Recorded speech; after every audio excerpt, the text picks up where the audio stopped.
David Kaminsky. I'm going to start my presentation. Many of you out there probably know me, and I know you. I've been doing this for 40 years, so I've gotten a chance to know many people. I'll start by thanking the people at Judicial. We know them, we love them, we know they care about us, from our salespeople to the clearance people to the closers. Thank you, Judicial, for all the good things you do for us. So I've been managing a small law office for most of my career, and it's very rewarding. I do love it, but it has its challenges, no doubt. And I'll talk about that, and also how I think things have changed over the years. So when I came into the practice, a small office looked like a senior attorney, a man, almost always a man, a woman who was a secretary, who didn't mind being called a secretary back in those days. And she knew about as much as the lawyer knew, because she was so skilled and experienced. And then as I moved through my career and I had my own law office, and technology became important, there was a trend to having younger people work who were tech savvy, who could use computers, printers, faxes, all the things that we started to use. And now we've moved into today, and what I think is probably the most different aspect of what we do is dealing with our staff. And there is still loyalty, because I would describe the people in the first picture that I painted. There was a lot of concern and care and loyalty between them, and I would say there is still loyalty. It is just a very different kind of loyalty. It is not as deep. It is not as dependable, and we need to be aware of this, and we need to change. Lawyers are historically like dinosaurs. We resist change. We don't want to update things. We like the way things were or are. We speak Latin. We cite cases from 100 years ago. We hate new technology. But in order to succeed with today's staffing issues, you really need to think in fresh ways so that you remain relevant and so that you can keep a staff. So what I would say is you got to be ready for staff turnover. People are looking not just for stability, but they're looking for what appeals to them. It could be a better location, an easier commute, more money, of course, more benefits, a different work environment. Or I've heard a lot that people just seem to like change these days. They don't value stability the way people used to. So be prepared for a lot of turnover. So in order to be prepared for turnover, you need to have a real onboarding procedure for staff. And that means that you're not going to reinvent the wheel every time you have a new employee. You're going to have existing procedures of things that are going to be taught to them, memos, checklists, so that it's not something new every time, and that you don't have to build the process every time. You have it, and when somebody leaves and you're replacing someone, you can address this by a system that you have. Okay. And I'll get into dealing with employees a little more later, but just keep in mind, you don't want to do it a different way each time. You really want to develop a process and do it every time the same way. Another thing with new employees these days is many of them want to do remote work. And what that means is they want to work from home. And you'll have to make a decision if that works for you and your clients. The way I approach it is, if I was hiring a law firm or a lawyer, I would want to know that his staff was there working together with him, and that he was talking to them in the flesh every day. That would be my preference. That being said, there might be certain circumstances where you have a valued employee and it's really important to them to stay home a day or two, and you believe that they can do it in a productive way. My experience with remote work is that it is not as productive. I know there are a lot of different thoughts on it. Some people are very pleased with remote work, workers, and others are very not pleased. So you have to think about it and evaluate each situation, but just be aware that a lot of staff will want that option.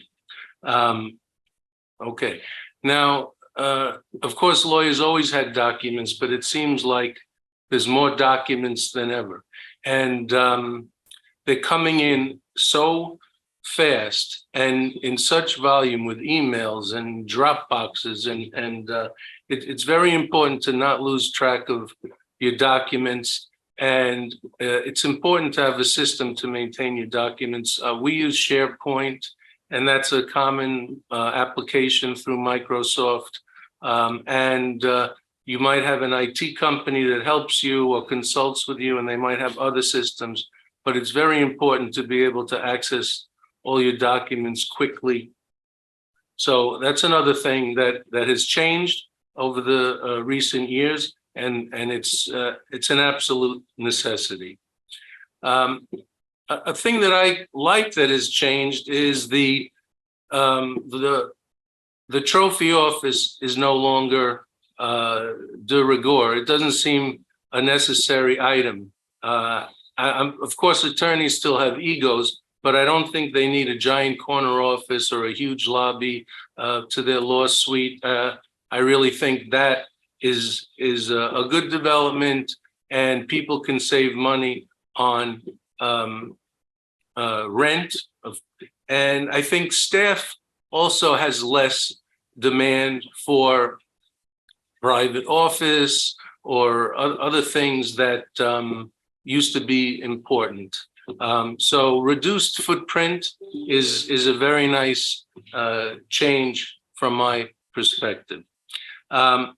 Another thing we have is AI, artificial intelligence. And I spoke to a vendor in that space, and I said to him, how could a lawyer do that? It sounds like letting a computer look at and review documents is malpractice. And he said to me, not having a computer review your documents is malpractice. And it's an interesting concept.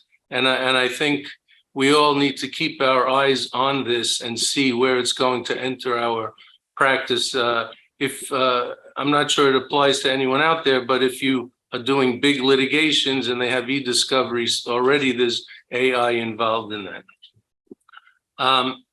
Okay, so we all experience stress, and we need to deal with stress and time management.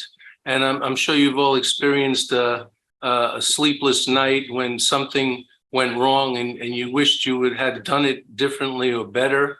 The way I approach that is I try to be as prepared as possible, because my experience is if you wait to the last minute, you rush, things fall through the cracks. Do things in advance, be disciplined, and don't leave things to the last minute. Train your staff, even if it's a staff of one, in advance, so that they can help you with these kind of things. Do spend time training. Do have meetings with your staff and go over things, go over cases in advance. Have a lot of communication. And my favorite thing is have checklists. I have checklists on pretty much everything I'm doing. Every kind of closing that I do, I have a closing checklist. I go through it in advance of the closing, kind of like an astronaut going into outer space. You have a checklist to make sure you come back home alive.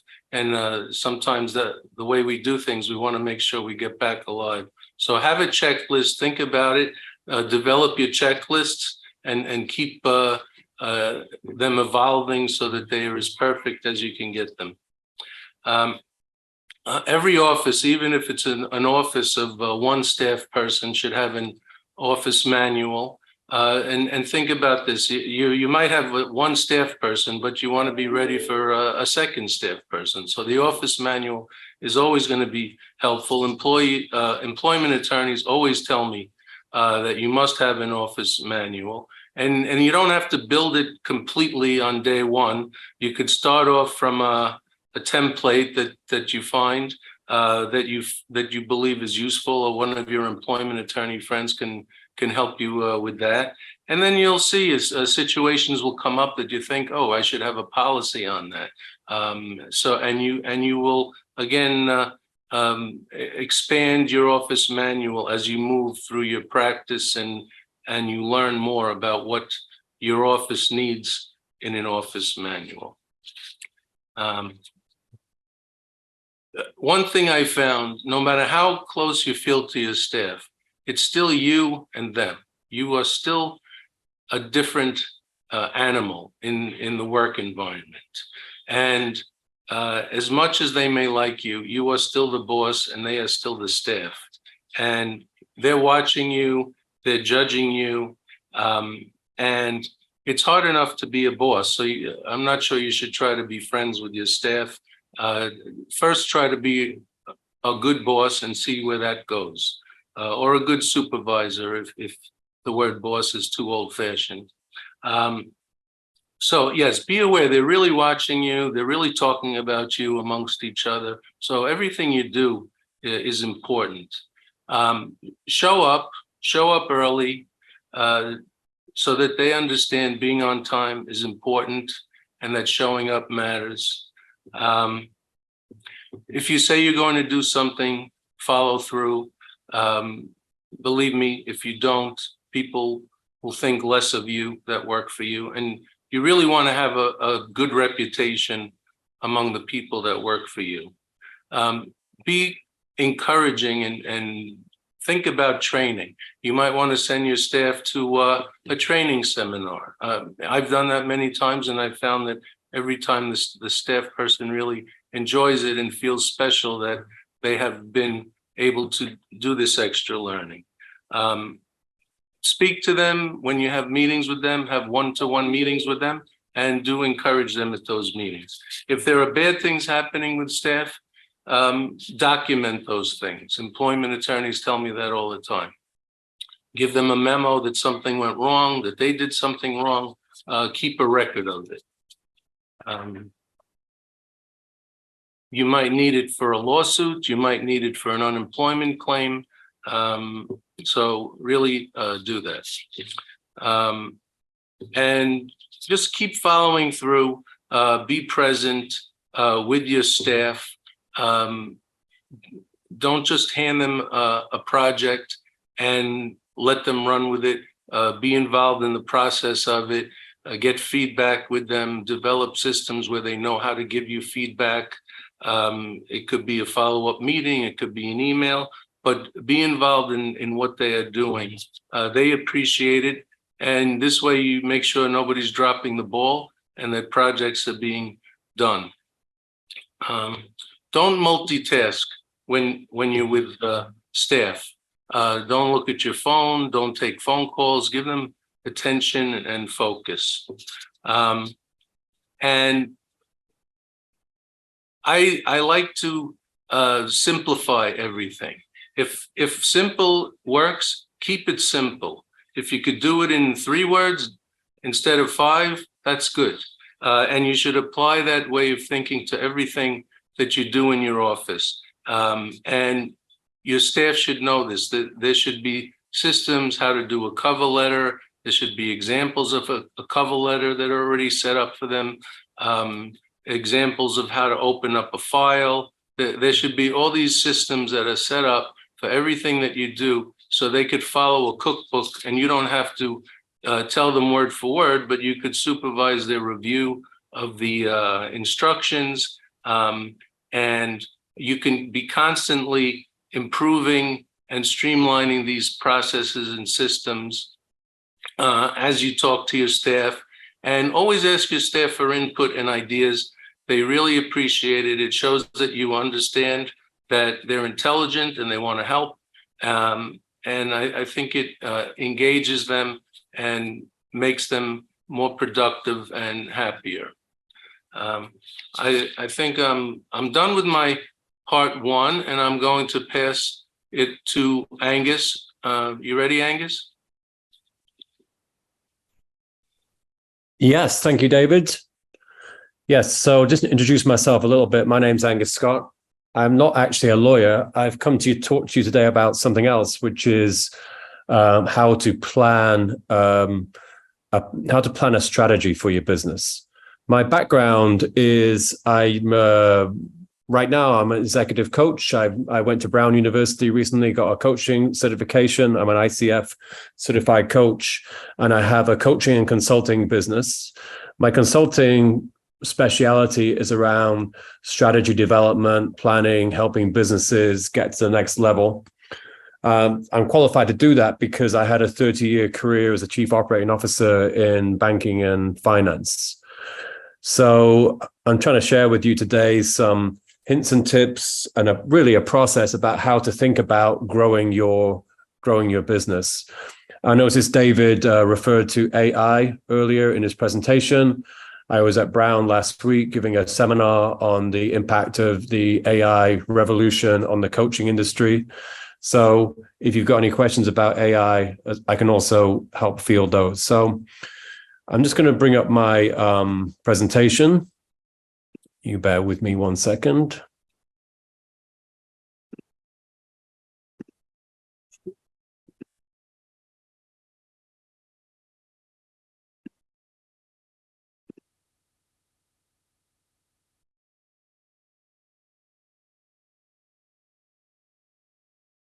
Yeah, so I titled my presentation Crafting Strategies and Tracking Triumphs.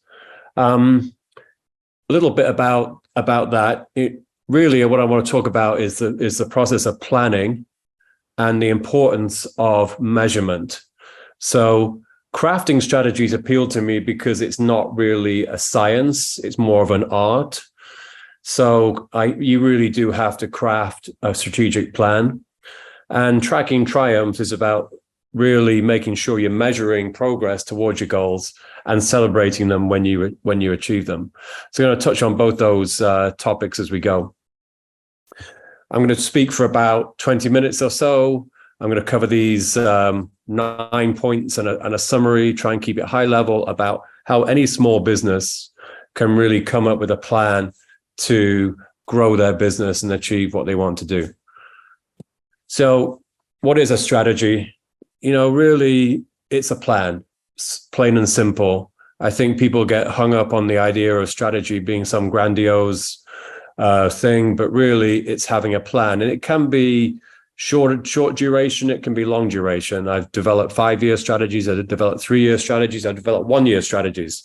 So where do you want to be in 1 year's time? But part of it is visualizing the future for you and what you want to achieve with your business, and then allocating the resources to achieve that. How do you do it? Well, at a high level, you really analyze where you are today, where you are internally with your firm, and what is affecting you externally in the market and with the regulation and everything else that's going on in the law business. And then factoring all that in to set some goals and plan out action. So I'm going to talk through how that goes for any kind of company, large or small. So what is the point of having a strategy or a plan? Well, number one, provides a clear direction and focus for your goals. If you don't have a map, you don't know where you're going. So it's really creating that view into the future of where you want to be. Helps you really prioritize how to allocate your resources, where you want to spend your money, where you want to invest. Do you want to hire people? Do you want to invest in technology? Do you want to invest in AI, marketing? What is important to you to achieve the goals you want to achieve with your business? And then it helps you be more adaptive, to be able to anticipate changes When you think about regulatory changes that are coming and you put that in the context of where you want to be, but where you are versus where you are today, then you should be able to make better decisions about how to adjust for that. One of the key things about having a strategy is to listen to other voices. And what voices do you want to listen to? Well, they're the people who have a stake in your business. Yourself, of course, your clients. How are you serving them? Are they happy with your services? Any partners you have in your business, any employees, potential investors, suppliers, and get a 360 view on what is working and what is not working. So one way I recommend to do that, it could be simple conversation. Hey, what's going well for you? What's not going so well? What would you like to see in the future? 3 simple questions that really will give you some input into how people perceive your operations today and what they might like to see in the future. Once you've got that information and once you've engaged your stakeholders after you've identified them and laid them out, it's a good idea to keep in touch with them. Let them know you're developing a strategy. Let them know you've got a plan. Let them know you will keep them informed along the way about how it's going. It's helpful to engage people, particularly on the client side, through working groups, forums, even a conversation to help you tune what you're doing and getting feedback about how it's actually going, how your plan is executing. So stakeholder management, stakeholder engagement is a very important part of developing a plan. You also want to look externally. So what is happening in your industry? Just as a little joke here, this list I generated here to think about, okay, what's impacting the legal industry right now was generated from a ChatGPT query. So here's some use of AI helping me as a non-lawyer figure out what might be useful for you. Changing laws and regulations, cybersecurity, data privacy, of course, diversity, equity, and inclusion in the workforce, implementing legal technology solutions, maybe software as a service type solutions that can help you enable your business. And in all industries, getting the right talent is absolutely essential. These are just examples, of course, and you need to figure out what's important to you for relative to your own firm. But these sorts of things hopefully will prompt you into thinking about, okay, what is happening outside of my firm that I need to factor in when I'm developing a plan. Once you've thought about that, you've got your stakeholder input, you're thinking about what's happening externally, you really want to take a step back and think about where you are today. And I'm going to talk about what SWOT means in a second. I like to think about doing this analysis across 3 dimensions. It's kind of simple. It covers all bases in the business. And really, you want to think about what is happening with my people and the culture in my company and my firm. What is happening with my operational processes? Just linking back to what David was saying, he talked about onboarding people and having an operations manual. Is that an efficient process? Is it producing high quality results? Ask yourself questions about how things are actually going on the process dimension, and also take a look at your technology. Could you get more lift from implementing more technology? Are you happy with where you are? Do you have any risks in your technology? Have you got out-of-date solutions that might contain vulnerabilities? These are all questions you might want to ask yourself about where you are today so you can assess what is happening in your business. So let's talk a little bit more about SWOT and how that works. SWOT's a very simple strategic planning tool. Many of you, I'm sure, will have heard of it. It stands for strengths, weaknesses, opportunities, and threats. Strengths and weaknesses, when you think about those, are the internal parts of your business. What am I doing well? And how can I leverage that more to grow my business?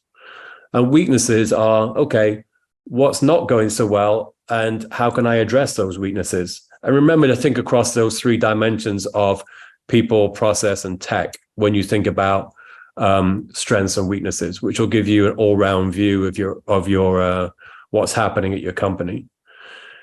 The last two parts of the SWOT, the opportunities and threats, are externally focused. So opportunities are things out there in the market that you can use to grow your business. What is out there that you want to go after? How can you get more clients? So is there a new product or service that you want to offer to your clients?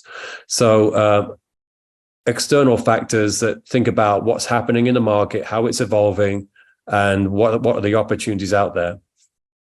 Threats are external things that might eat your lunch. Competitors, regulatory changes, cybersecurity risks, anything that might derail your business that comes from the outside. And what you do is you really work on one piece of paper to try and summarize strengths, weaknesses, opportunities, and threats using the input that you've got from your stakeholders and from your research into what's happening in the industry, and your own knowledge and sense of what's happening in your business. So it's a synthesis exercise. It's a tool to help you synthesize where you are today, and it allows you to baseline the starting point for your strategy. Then you switch gears and then you look to the future. Okay, I know where I am today. Where do I want to be? And what I recommend firms do in this situation is work top down. Come up with the highest level vision for where you want to be. One way of doing that is to write purpose, vision, and mission statements. They all serve slightly different purposes, no pun intended, but a purpose statement is why your firm exists. What is the actual reason that you exist? What do you stand for? What are your values or larger aims? The vision is what you want to be in the future. It's like the state of your firm in 1 year, 2 years, 3 years time, whatever time frame you pick to develop your plan. So where do you want to be in the future? And the mission is how are you going to get there? What are you going to do to achieve the vision and live up to your purpose? So you can play around with these statements. There's plenty of examples out there on the internet. You can use AI to help craft them. But it's really, the goal is to take a step back, think about why you are in this business in the first place, and what impact you want to have. You know, strategic planning is interesting to me because I think all of us, me included, in my own little business, get caught up in the day-to-day. And it's really important from time to time to take a step back and look at, okay, where am I? What is happening in my business today? And where do I want to be in the future? So the exercise of going through a planning exercise like this, a strategic planning exercise, will help you do that step back. So that's the top level: purpose, mission, and vision statements. Second thing you should do is define, okay, where do I want to be? So if you remember from a moment ago, we talked about the 3 dimensions: people, process, and tech. So let's assume you're going to do a 1-year planning exercise. Where do I want to be in 1 year's time? What culture and people do I want to have in my company to achieve my mission, vision, and purpose? What processes do I want in my company to achieve my mission, vision, and purpose? And what technology do I need to do that? It doesn't have to be a grandiose effort. I think it's the second time I've used that word, but I do think that strategy sometimes is a frightening topic to small businesses. But really, it's a methodical way of working through creating a plan. That I wrote that down as a talking point at the start. Like, having a strategy is simple as having a plan, and a way to frame that plan is through these 3 dimensions. I'm just going to dive into those 3 dimensions in a little bit more detail for 3 slides. So when you think about your future state for culture and people, what sort of things do you want to think about? Well, what are you standing for? What are your values and principles that you want to have at your company, which really will generate the culture of your organization? What organizational design do I need? If I'm going somewhere, do I need to change the people I have and how they are organized? Do I need to train my people in a new way? One of the things I do, of course, is executive coaching. So I come in and help with leadership training and development, if that's of interest to you. How am I going to engage and retain my top people? David mentioned training for people. People like to be heard. You might want to create ways of them contributing into the business direction. So employee engagement retention, particularly in a hot labor market like it is today, is always a great thing to invest in. And as over the last 10, 15, 20 years, diversity, equity, inclusion has become ever bigger as a way of attracting and retaining the right talent and operating appropriately. So particularly younger people in the workforce are really going to be keen on ensuring that you've got DEI at the front of your front and center of your organizational culture. Processes, pretty simple. Do you want them to be efficient? You want them to be high quality. You want them to be best in class. And if you can, you want to automate. Automate today is much easier than it used to be. There's plenty of software services out there that will allow you to automate. AI can help. So how can you actually remove costly manual tasks from your day-to-day operations? Automation is the best way.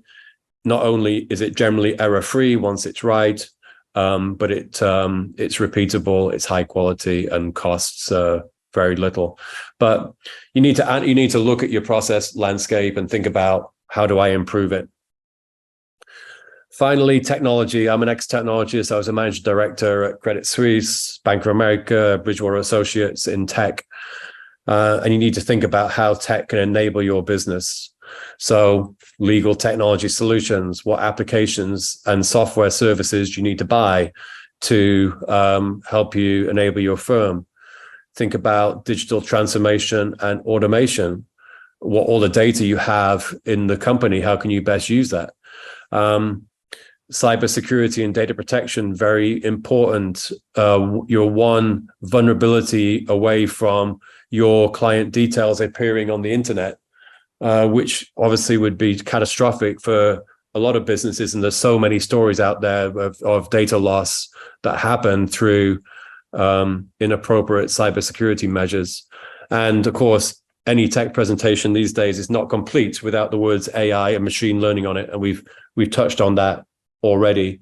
But AI can really be a productivity tool for all businesses, large and small. Moving towards the close of the presentation, just a couple more slides, and I'll hand it back to you, David, to get you ready. So once you know where you are and you know you want to be across those three dimensions, how do you get there? Well, you come up with a plan. The plan is based on closing the gap between where you are today and where you want to be. Develop a timeline, prioritize the activities, set yourself objectives. There's an objective setting framework in the appendix, which I recommend, called Objectives and Key Results. I'll touch on that briefly. Plan the actions and the timeline. Make sure that every time you set an objective or plan an action, that it has a time frame associated with it. It's got the resources aligned to it, so it's achievable. And if you have people beyond yourself in your company, make sure you're assigning the work and everyone knows who's doing what, so that it's clear who owns the responsibilities. Establishing metrics, I'm going to talk about in a second.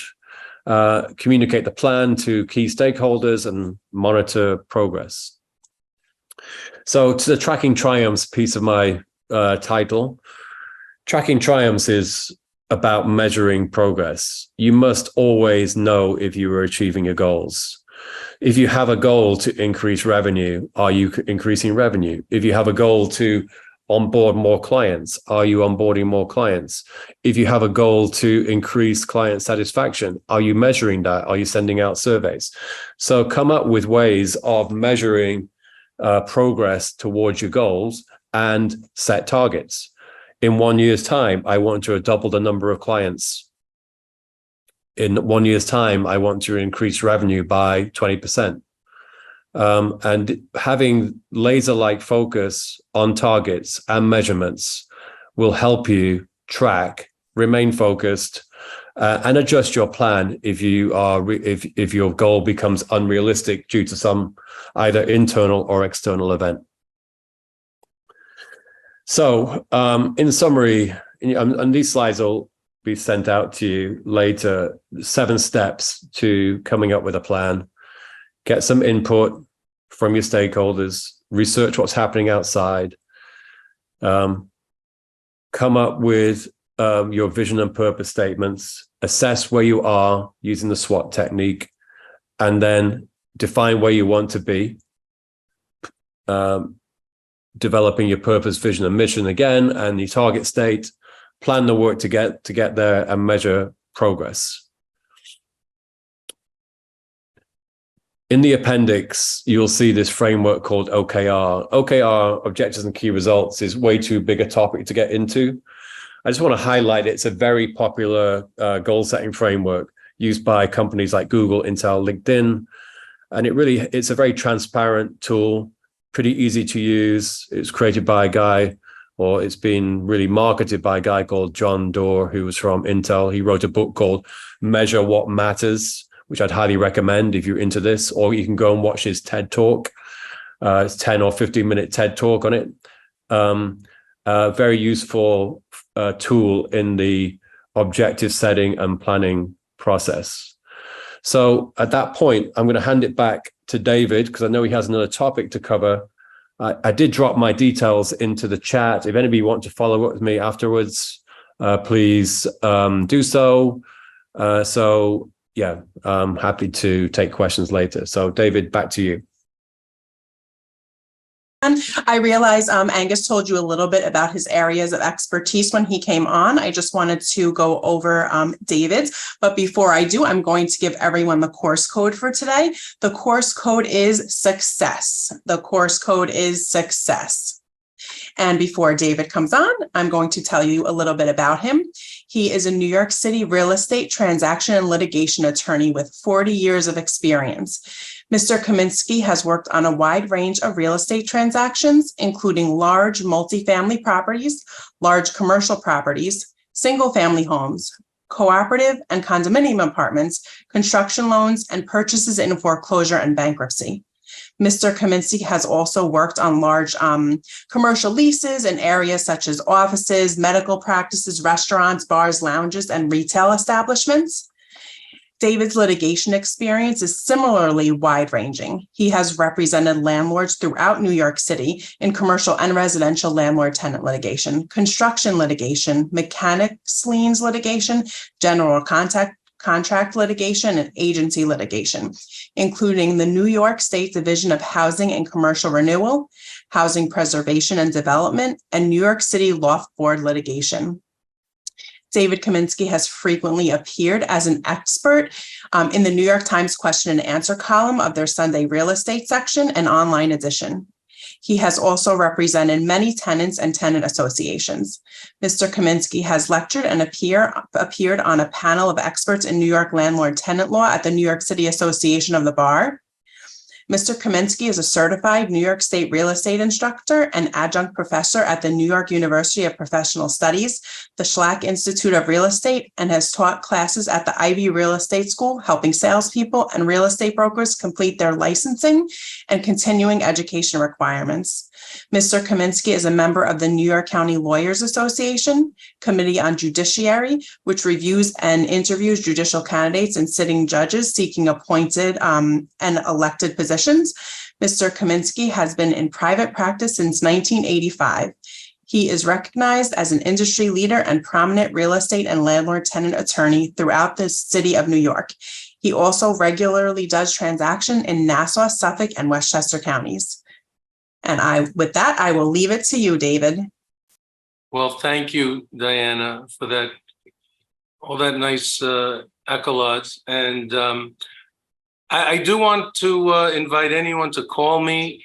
You don't even have to ask me when's a good time to call. Just call me or email me if you have any questions about the topics we're talking about, or any topics, because I love to talk to other attorneys. I'm going to talk briefly about social media and what I think is important about it for small law practices. It's important to have some social media presence. The first thing people do when they're referred to you is Google you. And they're looking for your website and anything else they might find. So if there's nothing, they especially younger people will be suspect. They'll wonder, why is there nothing about this attorney? It's not something that is interesting or appealing to them. So again, we're like dinosaurs, and I get it, and count me in with that. But it's really a necessary thing to do. And you can start slowly. You don't have to do everything immediately. You don't have to go from 0 to 100%. You should have some social media on LinkedIn, Instagram, Facebook. You don't have to have them all at once. You could start one at a time. And you should be posting things that are relevant to clients and your industry and your practice. And it's very important to be careful and discreet. People look at what you say, and if they find it offensive, they will be deterred from reaching out to you and hiring you. So, of course, we all have our opinions, we all have our politics, but social media is likely not the place to broadcast them. You want to be talking to the widest, largest market you can. You should have an email list. And again, you don't have to have a giant list immediately. You should be able to blast out by a method that works for you, any kind of message that you want, that you just closed a $20 million deal, that you hired a new associate, that you had a great success in court, or telling your list about a new development, like the $500 disclosure issue that Richard was talking about, that's coming in the future. The clients might not even understand what it is about, but they'll see you and they'll see your message, and they will have you in their mind. Now, how do you create an email list? When people email you, if you think they'd be someone good to have on the list, add them to the list. I look in trade magazines, real estate magazines. Sometimes I'll circle a bunch of people that I think would be good to have on my list, and maybe I'm lucky, but I have one of my staff people is able to do that and add them to my list. I use Constant Contact, which is one of the older platforms for this, but it is very functional. And I would suggest that, or certainly you could find another way to e-blast. And for those of you who might think email is old-fashioned and now we're doing Twitter and TikTok, there are studies that email is still one of the best ways to reach people. And if you have a list of 1,000 and only 80 or 50 even open your what you've blasted, the other people will see what you sent in your in their inbox, and they'll see, oh, Kaminsky sent me something. I don't have time to look at it, but now I remember there's a Kaminsky. And you can get professional help. There are people who will help you. You can outsource building these things to your practice. and it could be money very well spent. You can hire companies to help you with search engine optimization, with content for your e-blasts, help you create posts for your Instagram account. So there are companies that will help you. Now, videos, that's even yet another level of presenting yourself, more than a picture, more than text, words. And it is also very important to have a video. You can send out an email or a LinkedIn or an Instagram video, and people will look at it. And it's very gratifying when you do that and people actually see it and they'll respond. And you see the connection that people appreciate you using social media and communicating with them through social media. Videos you can be done with a professional, but very often you can do it by yourself with a cell phone. You can have one of your staff video you, or I have one of these little machines that's you put your phone on a tripod. It's not expensive, and it has a little remote button, and you can video yourself, and then you can upload the video and send it out. And people respond to a video. They feel they know you better. They will have an understanding of who you are, what you look like, what you sound like, and it will encourage them to go to the next step, which is hiring you. And that's what we want. Now, website, you should have a website. Most lawyers do by now, but if you don't, really set aside some time and dedicate yourself to creating a website. If you have a website and it's very simple and not updated, think about hiring a website developer to help you really bring your website into the current time. It should have video. It should have testimonials. It should have a lot of content because, as I said, the first thing people are going to do is Google you, and they should encounter a website that they will find valuable and impressive enough that they want to go to the next step and talk to you. So the purposes of social media, there's several purposes. It's to be known, that other attorneys know you, because of course, by the way, when you have an attorney on the other side of a case or a transaction, you Google them too, and you want to see what level they're at, what their website appears to be, what they present themselves as being expert and experienced in. So also to be visible, not just to other attorneys and clients, but the whole world. Even judges Google people. And to get new clients, there are clients who come to attorneys through their website. It's not that common, but it does happen. Also to provide information to people who are coming onto your website or to existing clients. And also to be sure you're trumpeting your accomplishments. Lawyers tend to be discreet, but I think we're moving away from that, and lawyers are a little more willing to blow their own horn and try to show that they are an expert. They're a super lawyer.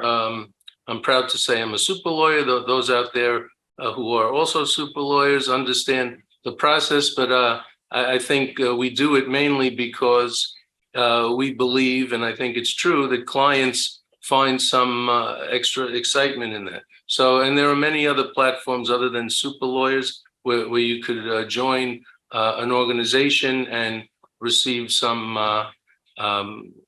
extra attention through that. So yes, social media is important. It can be tedious. Some people may poo-poo it. Oh, I don't need to do that. I don't do that. My opinion is it's a mistake. You're limiting your market, because it is so prevalent today that you're missing out on a lot of new customers, new clients who would find you and see you through your social media and understand you better and want to do business with you.